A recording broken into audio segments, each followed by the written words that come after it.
شروع اللہ کے نام سے جو بڑا مہربان اور نہایت رحم کرنے والا ہے۔ بسم اللہ الرحمن الرحیم۔ مدینہ منورہ کے بہت بڑے بزرگ نے بتایا، اگر جلدی امیر ہونا چاہتے ہو تو نماز ظہر کے بعد یہ ایک سورت پڑھنا شروع کر دو۔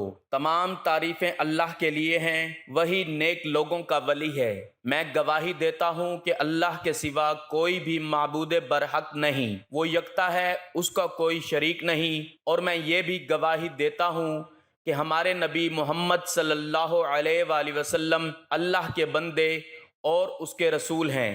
یا اللہ ان پر، ان کی آل اور تمام صحابہ کرام پر رحمتیں، سلامتی اور برکت نازل فرما۔ محترم ناظرین، انسان جو خواب دیکھتا ہے ضروری نہیں کہ وہ خواب ہمیشہ اچھے ہی ہوں، بلکہ یہ خواب اکثر اوقات انتہائی عجیب و غریب ہوتے ہیں، اور بعض اوقات تو ایسے ہوتے ہیں کہ انسان ان کو بیان کرنے میں بھی شرم محسوس کرتا ہے۔ یاد رہے کہ خواب اچھا ہو یا برا، خواب تو خواب ہی ہوتا ہے، اور اس کی کوئی نہ کوئی تعبیر ضرور ہوتی ہے۔ بعض اوقات اچھے خوابوں کی تعبیر اچھی نہیں ہوتی، جبکہ برے خوابوں کی تعبیر اچھی ہوتی ہے۔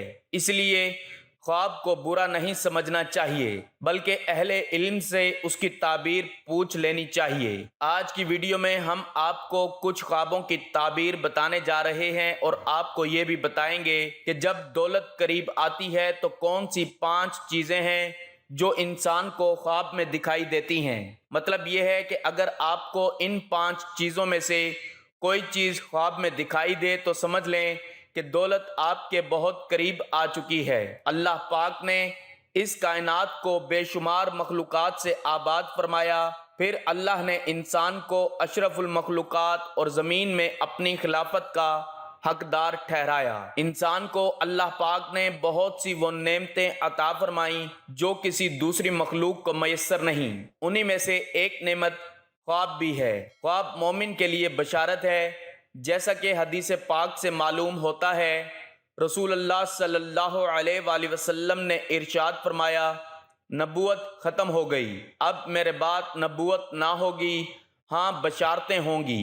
عرض کی گئی، وہ بشارتیں کیا ہیں؟ ارشاد فرمایا، اچھا خواب آدمی خود دیکھے یا اس کے لیے دیکھا جائے۔ کبھی خواب مستقبل میں پیش آنے والے کسی واقعے کی خبر دیتا ہے، جیسا کہ سورہ یوسف میں اللہ پاک نے ارشاد فرمایا ہے، اذ قال یوسف لأبیہ یا ابت انی رأیت 11 کوكبا والشمس والقمر رأیتهم لی ساجدین۔ یاد کرو جب یوسف نے اپنے باپ سے کہا، اے میرے باپ، میں نے 11 تارے اور سورج اور چاند دیکھے، انہیں اپنے لیے سجدہ کرتے دیکھا۔ بہت سے خواب ہمارے خیالات، خدشات، حالات، رجحانات کی وجہ سے بھی ہمیں دکھائی دیتے ہیں۔ ان میں سے بہت سوں کی کوئی تعبیر نہیں ہوتی۔ یاد رہے، انبیاء کا خواب اللہ پاک کی جانب سے وحی ہوا کرتا ہے، اور اس میں شک کی گنجائش نہیں، بلکہ اس سے حاصل ہونے والا علم یقینی ہوتا ہے۔ وحی کی ایک قسم خواب بھی ہے۔ ام المؤمنین حضرت عائشہ رضی اللہ تعالی عنہا نے فرمایا، رسول اللہ صلی اللہ علیہ وآلہ وسلم پر وحی کی ابتدا اچھے خوابوں سے ہوئی۔ عام انسان کے خواب سے حاصل ہونے والا علم یقینی نہیں ہوتا۔ خواب کی 3 صورتیں ہو سکتی ہیں: انسانی خیالات، انسان دن بھر جو سوچتا ہے وہی رات کو خواب میں دیکھتا ہے۔ دوئم، شیطانی توہمات، کہ شیطان اس کے ذہن میں طرح طرح کے وسوسے ڈالتا ہے جنہیں وہ خواب کی شکل میں دیکھتا ہے۔ خواب کی یہ دونوں قسمیں حقیقت میں خواب نہیں بلکہ محض توہمات ہیں۔ سوم، اللہ تعالیٰ کی طرف سے الہامات جو حقیقی خواب ہیں اور نبوت کا 40واں حصہ ہیں۔ چونکہ ان تینوں کے درمیان فرق کرنے کی کوئی یقینی صورت موجود نہیں، اس لیے شریعت میں خواب حجت اور دلیل نہیں ہے، لہٰذا خواب کی بنیاد پر کوئی فیصلہ کرنا ضروری نہیں۔ البتہ صرف انبیاء علیہم السلام کا خواب وحی کے حکم میں ہوتا ہے، اور مومن کے اچھے خواب مبشرات یعنی خوشخبری میں سے ہیں۔ اللہ والو، آپ کو یہ بھی بتاتے ہیں کہ کون سی 5 چیزیں خواب میں دیکھنا دولت قریب آنے کی نشانی ہے، لیکن یہ بتانے سے پہلے آپ کو یہ بتاتے ہیں کہ یہ خواب ہوتا کیا ہے۔ یاد رہے کہ زمانے قدیم سے لے کر آج تک خوابوں کو مختلف عوامل کی وجہ قرار دیا گیا ہے۔ کبھی اسے جسمانی و ذہنی کیفیت سے جوڑا گیا تو کبھی شعور و لاشعور کی جنگ قرار دیا گیا۔ اسی طرح مختلف خوابوں کی مختلف تشریحات پیش کی گئیں۔ انسان اکثر اوقات نیند کی حالت میں بہت سی ایسی چیزیں دیکھتا ہے جو بیداری اور جاگنے کی حالت میں نہیں دیکھ سکتا۔ عرف عام میں اس کو خواب کے لفظ سے تعبیر کیا جاتا ہے۔ خلاصہ تفاسیر میں ہے کہ خواب میں قسم سے نکل کر عالم سفلی میں سیر کرتی ہے اور وہ دیکھتی ہے جو جاگنے میں نہیں دیکھ سکتی۔ اسے حشر روحانی کہنا چاہیے۔ یاد رہے کہ حصہ جسمانی صرف حاضر پر حاوی ہو سکتی ہے اور حصہ روحانی حاضر و غائب دونوں کا ادراک و احساس کرتی ہے۔ اس لیے خواب میں ایسا احوال اور کیفیات مشاہدے میں آتی ہیں جن سے خود خواب دیکھنے والوں کو بڑی حیرت ہوتی ہے۔ کبھی مسرت انگیز اور کبھی خوفناک تصویریں ذہن میں ابھرتی ہیں۔ بیداری کے ساتھ ہی یہ تمام کہانی یک لخت مٹ جاتی ہے۔ یاد رہے کہ قرآن کے متعدد مقامات میں مختلف نوعیتوں سے خواب کا تذکرہ کیا گیا ہے اور احادیث میں رسول اکرم صلی اللہ علیہ وآلہ وسلم نے اس کی تفصیل بیان فرمائی ہے، جس سے معلوم ہوتا ہے کہ خواب کا وجود حق ہے۔ حضرت ابو سعید خدری رضی اللہ تعالیٰ عنہ رسول اکرم صلی اللہ علیہ وآلہ وسلم کا ارشاد نقل کرتے ہیں کہ آپ صلی اللہ علیہ وآلہ وسلم نے ارشاد فرمایا کہ رات کے آخری حصے کا خواب زیادہ سچا ہوتا ہے، کیونکہ پچھلا پہر عام طور پر دل و دماغ کے سکون کا وقت ہوتا ہے۔ اس وقت نہ صرف یہ کہ خاطر جمع ہی حاصل رہتی ہے، ملائکہ سعادت اور قبولیت دعا کا بھی وقت ہے۔ اس لیے اس وقت کا دیکھا ہوا خواب زیادہ سچا ہوتا ہے۔ تاہم کسی خواب کے بارے میں یقین کے ساتھ نہیں کہا جا سکتا کہ یہ خواب سچا ہے اور اس کا وقوع یقینی ہے، اس لیے کہ اچھا خواب اللہ کی طرف سے محض ایک رہنمائی ہوتی ہے۔ خواب اللہ کی طرف سے انسان کے لیے کوئی اشارہ ہوتے ہیں۔ ایسے میں چاہیے کہ خواب کی تعبیر ہمیشہ کسی سمجھ اور علم رکھنے والے شخص سے پوچھی جائے۔ ہر کسی کے سامنے بیان کرنے سے اجتناب کرنا چاہیے۔ کئی لوگ اس بارے میں تذبذب کا شکار ہوتے ہیں کہ خواب بیان کریں یا نہ کریں، تو یاد رہے کہ اچھا خواب بیان کرنا اور سننا دونوں سنت سے ثابت ہیں۔ چنانچہ ہمارے پیارے آقا صلی اللہ علیہ وآلہ وسلم صبح کے وقت صحابہ کرام سے پوچھتے کہ اگر تم میں سے کسی نے رات کو کوئی خواب دیکھا ہے تو بیان کرے۔ صحابہ کرام میں سے کوئی اپنا خواب بیان کرتا تو آپ صلی اللہ علیہ وآلہ وسلم اس کی تعبیر ارشاد فرماتے۔ یاد رہے خواب ہر ایک کے سامنے بیان نہیں کرنا چاہیے۔ بعض اوقات غلط شخص کو اپنا خواب بیان کرنے سے نقصان بھی ہو سکتا ہے۔ چنانچہ تفسیر صراط الجنان میں ہے، انسان جب کوئی اچھا خواب دیکھے تو اس کے بارے میں صرف اس شخص کو خبر دے جو اس سے محبت رکھتا ہو یا عقل مند ہو اور اس سے حسد نہ کرتا ہو، اور اگر برا خواب دیکھے تو اسے کسی سے بیان نہ کرے۔ صحیح بخاری اور صحیح مسلم میں ہے، نبی اکرم صلی اللہ علیہ وآلہ وسلم نے ارشاد فرمایا، اچھا خواب اللہ پاک کی طرف سے ہوتا ہے۔ جب تم میں سے کوئی پسندیدہ خواب دیکھے تو اس کا ذکر صرف اسی سے کرے جو اس سے محبت رکھتا ہو، اور اگر ایسا خواب دیکھے کہ جو اسے پسند نہ ہو، اس کے شر سے اور شیطان کے شر سے اسے پناہ مانگنی چاہیے، اور اپنی بائیں طرف 3 مرتبہ تھتکار دے اور اس خواب کو کسی سے بیان نہ کرے تو وہ کوئی نقصان نہ دے گا۔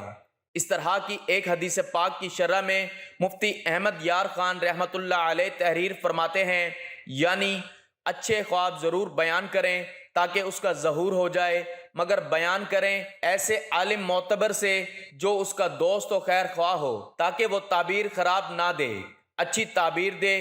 خواب کی پہلی تعبیر پر ہی خواب کا ظہور ہوتا ہے۔ نیز فرماتے ہیں، اچھے خواب اللہ کی نعمت ہے، اس کا چرچا کرو۔ وَعَمَّا بِنِعْمَةِ رَبِّكَ فَحَدِّثْ، اور اپنے رب کی نعمت کا خوب چرچا کرو۔ اللہ والو، ہم آپ کو چند چیزوں کی تعبیر بھی بتائیں گے، لیکن پہلے آپ کو ان 5 چیزوں کے بارے میں بتاتے ہیں جو دولت کے قریب آنے کی نشانی ہے۔ دولت قریب آتی ہے تو 5 چیزیں خواب میں نظر آنا شروع ہو جاتی ہیں: پہاڑ دیکھنا یا پہاڑ پر چڑھنا، مچھلی دیکھنا یا مچھلی کھانا، خواب میں تخت دیکھنا یا جس شخص نے خواب میں گھوڑا یا اونٹ کبھی دیکھ لیا تو سمجھ لیں کہ یہ دولت قریب آنے کی نشانیاں ہیں۔ آپ نے یہ 5 چیزیں ملاحظہ کی جو خواب میں دیکھنے کا مطلب ہے کہ دولت قریب آ چکی ہے۔ میری بات کو چند مزید تعبیرات کے بارے میں بتاتے ہیں جو نہایت دلچسپ ہے۔ خواب میں پیسہ دیکھنا، حضرت ابن سہرین رحمۃ اللہ علیہ فرماتے ہیں کہ خواب میں پیسہ جنگ اور خوشامد ہے۔ اگر دیکھیں کہ کسی کے پاس پیسہ ہے تو وہ کسی سے جھگڑا کرے گا، اور اگر دیکھیں کہ اس کے پاس بہت سے پیسے ہیں، دلیل ہے کہ سخت غم میں مبتلا ہے۔ حضرت ابن سیرین رحمۃ اللہ علیہ فرماتے ہیں اگر دیکھیں کہ اس نے حج کیا تو حق تعالیٰ اس کے نصیب میں حج کرے گا۔ اگر بیمار یہ خواب دیکھے تو شفا پائے گا۔ اگر قرض دار دیکھیں تو قرض سے فارغ ہوگا۔ اگر مسافر دیکھے تو وطن کو سلامتی سے واپس آئے۔ خواب میں قرآن مجید دیکھنا، حضرت ابن سہرین رحمۃ اللہ علیہ نے فرمایا کہ خواب میں مصحف کی تعویل علم اور حکمت ہے۔ اگر دیکھیں کہ اس نے مصحف خریدا ہے، دلیل ہے کہ طالب علم اور دانش مند ہوگا۔ اگر دیکھیں کہ مصحف کو آگ میں جلایا ہے تو یہ فعل اس کے دین کے فساد پر دلیل ہے۔ حضرت ابراہیم کرمانی رحمۃ اللہ علیہ فرماتے ہیں کہ اگر دیکھیں کہ اس نے مصحف کھول کر سر اور آنکھ پر رکھا، دلیل ہے کہ سب کام اندازے کے ساتھ کرے گا اور شہر کا والی ہوگا۔ خواب میں ہدہد دیکھنا، ہدہد ایک مشہور پرندہ ہے جس کے سر پر تاج ہوتا ہے۔ حضرت ابن سیرین رحمۃ اللہ علیہ فرماتے ہیں کہ خواب میں ہدہد عقل مند و دانا مرد ہے کہ لوگوں کو پوشیدہ باتوں کی خبر دیتا ہے۔ اگر دیکھیں کہ اس نے ہدہد پکڑا ہے یا اس کو کسی نے دیا ہے، دلیل ہے کہ مذکورہ صفت کے آدمی سے اس کی صحبت ہوگی اور اسے دانائی حاصل کرے گا۔ خواب میں چمیلی کا پھول دیکھنا، حضرت ابن سہرین رحمۃ اللہ علیہ فرماتے ہیں اگر کوئی دیکھیں کہ کسی دوست نے اس کو گلدستہ چنبیلی کا دیا تو دلیل ہے کہ درمیان ان کے کوئی گفتگو پیش آ جائے اور وہ ایک دوسرے سے جدا ہو جائیں۔ اگر کوئی عورت یہ دیکھے کہ اس نے چنبیلی کے پھول کسی درخت پر سے چنے اور اپنے شوہر کو دیے تو دلیل ہے کہ شوہر اس کو طلاق دے دے۔ اور اگر کوئی دیکھے کہ چنبیلی کے پھول اس نے اپنے غلام کو دیے تو دلیل ہے کہ اس کا غلام بھاگ جائے گا۔ خواب میں چاول دیکھنا، حضرت ابن سیرین رحمۃ اللہ علیہ نے فرمایا کہ خواب میں چاول دیکھنا مال ہے۔ حضرت ابراہیم کرمانی رحمۃ اللہ علیہ نے فرمایا کہ اگر کوئی شخص خواب میں دیکھے کہ پکے ہوئے چاول کھاتا ہے تو دلیل ہے کہ مراد پوری ہوگی اور خیر انہی کی پہنچے گی۔ خواب میں دودھ دیکھنا، حضرت دانیال علیہ السلام نے فرمایا کہ میں نے تازہ دودھ اور خوب شیریں ذاتی مال پر دلیل ہے، اور اگر ترش ہے تو اس کی تعویل اول کے خلاف ہے، اور اگر دیکھیں کہ تازہ دودھ پیا ہے، دلیل ہے کہ اسی قدر حلال مال پائے گا۔ خواب میں شراب پینا، حضرت ابن سیرین رحمۃ اللہ علیہ نے فرمایا کہ شراب کی تعبیر مال حرام ہے۔ اگر کوئی خواب میں دیکھے کہ شراب پی کر مست ہوا ہے، دلیل ہے کہ مستی کے مطابق عزت اور رتبہ پائے گا۔ اگر دیکھیں کہ بغیر شراب پیے مست ہوا ہے، دلیل ہے کہ اس کو بڑا خوف اور دہشت پہنچے گا۔ ہر انسان خواہ مرد ہو یا عورت بلا تخصیص نسل، ملت و مذہب مسائل و مشکلات کا سامنا کرنا پڑ جاتا ہے، اور پھر ان کے لیے وہ اپنے معاون و مددگار اور سہاروں کو تلاش کرتا ہے۔ یہ ایک فطری امر ہے کہ ضرورت کے وقت دوسروں کی طرف نظر اٹھ ہی جاتی ہے اور انسان ان سے اپنی حاجت پورا ہونے کی امید لگا لیتا ہے، مگر بسا اوقات دیکھا گیا اور اکثر لوگوں کو تجربہ بھی ہوا ہوگا کہ دیگر اور اجنبی تو کجا اپنے انتہائی قریبی دوست حتیٰ کہ خونی رشتہ دار بھی ایسے کڑے وقت میں منہ موڑ لیتے ہیں۔ وہ کوئی مدد و تعاون تو کیا کریں گے، الٹا تذلیل سے بھی نہیں چوکتے۔ لیکن ہم مسلمانوں کو اللہ جل شانہ نے ایک ایسی دولت اور یقینی سہارے سے نوازا ہے کہ جب کبھی بھی کیسی بھی کہیں بھی دنیا یا آخرت کی مالی ہو یا جسمانی غرض کوئی بھی ضرورت آن پڑے تو فوراً اسے بروئے کار لاتے ہوئے اپنی ہر ضرورت کو بغیر کسی انسانی مدد اور دستے سوال دراز کرنے کی ذلت و رسوائی سے بچتے ہوئے بآسانی پورا کر سکتے ہیں، اور وہ نعمت عظمیٰ سورہ یاسین ہے۔ 5 رکوع والی اس مبارک سورت کے پڑھنے سے زیادہ 10 منٹ ہی لگتے ہیں۔ حفاظ کا تو اتنا بھی وقت نہیں لگتا۔ اس سورہ مبارکہ کے کتنے فوائد ہیں اس کا اندازہ ہمیں محسن انسانیت حضور اکرم صلی اللہ علیہ وآلہ وسلم کی احادیث سے معلوم ہوتا ہے۔ حضرت عطا بن ابی رباح رضی اللہ تعالیٰ عنہ کہتے ہیں کہ مجھے حضور اکرم صلی اللہ علیہ وآلہ وسلم کا یہ ارشاد مبارک پہنچا کہ جو شخص سورہ یاسین کو شروع دن میں پڑھے اس کے تمام حوائج پوری ہو جائیں۔ جو شخص سورہ یاسین پڑھتا ہے اللہ تعالیٰ اس کے لیے 10 قرآن کی تلاوت کا ثواب لکھ دیتا ہے۔ ایک روایت میں آتا ہے کہ حق تعالیٰ شانہ نے سورۃ طٰہٰ اور سورۃ یاسین کو آسمان و زمین کے پیدا کرنے سے 1000 برس پہلے پڑھا۔ جب فرشتوں نے سنا تو کہنے لگے کہ خوشحالی ہے اس امت کے لیے جن پر یہ قرآن اتارا جائے گا، اور خوشحالی ہے ان دلوں کے لیے جو اس قرآن کو اٹھائیں گے یعنی یاد کریں گے، اور خوشحالی ہے ان زبانوں کے لیے جو اس کو تلاوت کریں گے۔ ایک حدیث میں ہے کہ جو شخص سورہ یاسین کو صرف اللہ تعالیٰ کی رضا کے واسطے پڑھے اس کے پہلے سب گناہ معاف ہو جاتے ہیں، پس اس سورت کو اپنے مردوں پر پڑھا کرو۔ ایک روایت میں آیا ہے کہ سورہ یاسین کا نام آسمانی کتاب تورات میں منعمہ ہے کہ اپنے پڑھنے والے کے لیے دنیا و آخرت کی بھلائیوں پر مشتمل ہے، اور یہ سورت دنیا و آخرت کی مصیبتوں کو دور کرتی ہے اور آخرت کے خوف کو دور کرتی ہے۔ اس سورت کا نام رافعہ حافظہ بھی ہے، یعنی مومنوں کے رتبے بلند کرنے والی اور کافروں کو پست کرنے والی۔ ایک روایت میں ہے کہ حضور صلی اللہ علیہ وآلہ وسلم نے ارشاد فرمایا کہ میرا دل چاہتا ہے کہ سورہ یاسین میرے ہر امتی کے دل میں ہو۔ ایک روایت میں ہے کہ جس نے سورہ یاسین کو ہر رات میں پڑھا پھر مر گیا تو شہید مرا۔ ایک روایت میں ہے کہ جو شخص سورہ یاسین کو پڑھتا ہے اس کی مغفرت کی جاتی ہے، اور جو بھوک کی حالت میں پڑھتا ہے وہ سیر ہو جاتا ہے، اور جو راستہ گم ہونے کی وجہ سے پڑھتا ہے وہ راستہ پا لیتا ہے، اور جو شخص جانور کے گم ہو جانے کی وجہ سے پڑھتا ہے وہ اس کو پا لیتا ہے، اور جو ایسی حالت میں پڑھے کہ کھانا کم ہو جانے کا خوف ہو تو وہ کھانا کافی ہو جاتا ہے۔ جو ایسے شخص کے پاس پڑھے جو نزع کی حالت میں ہو تو اس پر نزع میں آسانی ہو جاتی ہے، اور حالت ولادت والی عورت پر پڑھنے سے اس کی ولادت میں سہولت کر دی جاتی ہے۔ اسی طرح جب کسی بادشاہ یا دشمن کا خوف ہو اور اس کے لیے یہ سورہ یاسین پڑھی جائے تو وہ خوف جاتا رہتا ہے۔ محترم ناظرین، اگر آپ میں سے کوئی چاہتا ہے کہ وہ دن دگنی رات چگنی ترقی کرے تو نماز ظہر کے بعد ایک سورت کی تلاوت کرے، انشاءاللہ آپ کے رزق میں برکت ہوگی اور بہت جلد آپ رزق کی دولت سے مالا مال ہو جائیں گے۔ آپ نے کون سی سورت پڑھنی ہے یہ میں ابھی آپ کو بتانے لگا ہوں، لیکن وظیفہ شروع کرنے سے پہلے آپ نے ہمیشہ درود پاک پڑھنا ہے۔ درود پاک آپ کوئی سا بھی پڑھ سکتے ہیں، آپ صلی اللہ علیہ وآلہ وسلم پڑھ لیں یا صلی اللہ علی محمد پڑھ لیں یا پھر درود ابراہیمی پڑھ لیں۔ ایک بار ثواب کی نیت سے میرے ساتھ بھی درود پاک پڑھ لیں۔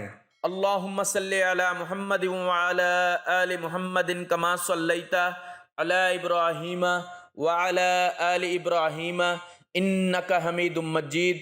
اللہم بارک علی محمد وعلی آل محمد کما بارکت علی ابراہیم وعلی آل ابراہیم انک حمید مجید۔ درود پاک پڑھنے کے بعد آپ نے ایک مرتبہ سورہ یاسین کی تلاوت کرنی ہے، اور سورہ یاسین کی تلاوت کرنے کے بعد آپ نے استغفر اللہ استغفر اللہ استغفر اللہ کی ایک تسبیح پڑھنی ہے، اور یہ تسبیح پڑھنے کے بعد آپ نے دوبارہ سے درود پاک پڑھنا ہے جو آپ نے شروع میں پڑھا تھا۔